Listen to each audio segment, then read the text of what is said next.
बारामती लोकसभा मतदारसंघातील महाविकास आघाडीच्या उमेदवार सुप्रिया सुळे यांच्या प्रचाराचा शुभारंभ करण्यात आलेला आहे। पवार कुटुंबियांचं श्रद्धास्थान असलेल्या बारामती तालुक्यातील कन्हेरीच्या मारुती मंदिरामध्ये प्रचाराचा नारळ फोडण्यात आला। अजित पवार यांचे सख्खे भाऊ श्रीनिवास पवार यांनी नारळ फोडून प्रचाराचा शुभारंभ केला।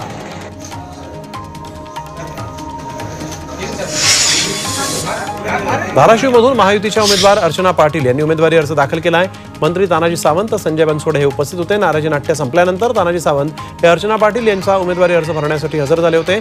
उपमुख्यमंत्री अजित पवार आणि भाजपचे प्रदेशाध्यक्ष चंद्रशेखर बावनकुळे यांच्यासोबत आयोजित सभेमध्ये त्यांनी भाषण केलं आहे।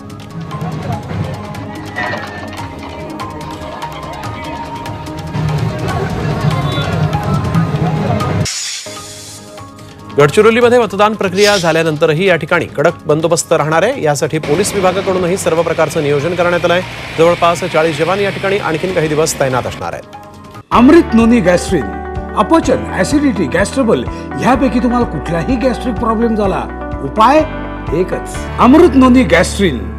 चंद्रपूर जिल्ह्याच्या अतिशय संवेदनशील परमडोलीमध्ये 271 बूथ क्रमांकावर मतदान यंत्र बंद पडल्याची घटना समोर आली आहे।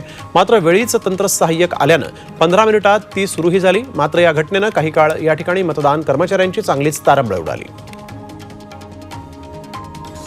गोंदियाच्या तिली मोहेगाव इथल्या मतदान केंद्राच्या मतदान यंत्रात बिघाड झाल्यानं तब्बल 3 तास मतदान प्रक्रिया खोळंबली। सकाळी 9 वाजेपासून 12 वाजेपर्यंत मतदान यंत्र बंद पडलं होतं। हे मतदान केंद्र चिमूर लोकसभा क्षेत्रात येतं। सकाळी 2च तास यंत्र चालल्यानंतर त्यात बिघाड झाला, त्यामुळे मतदान प्रक्रिया थांबवावी लागली। मतदारांना तब्बल 3 तास ताटकळत थांबवावं लागलं।